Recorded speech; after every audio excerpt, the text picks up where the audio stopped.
আবারও ফেনীতে বিএনপির দুই গ্রুপের সংঘর্ষে অন্তত 15 জন আহত হয়। ফেনীর দাগনভূঞা উপজেলার আধিপত্য বিস্তারকে কেন্দ্র করে বিএনপির দুই গ্রুপের মধ্যে সংঘর্ষের ঘটনা ঘটে। এতে উভয় পক্ষের অন্তত 15 জন আহত হয়েছে। মঙ্গলবার বেলা 11টার দিকে শহরের 0 পয়েন্ট এলাকায় এই ঘটনা ঘটে।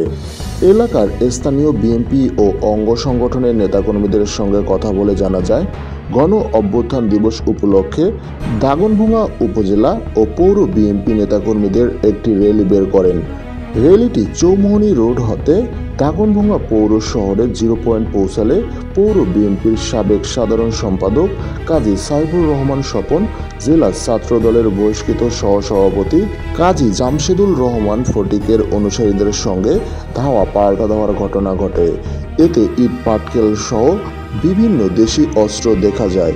এতে দুই গ্রুপের তুমুল সংঘর্ষের ঘটনা ঘটে। এতে অন্তত 15 জন আহত হয়ে হাসপাতালে ভর্তি করা হয়। বর্তমানে দুইজনের অবস্থা গুরুতর।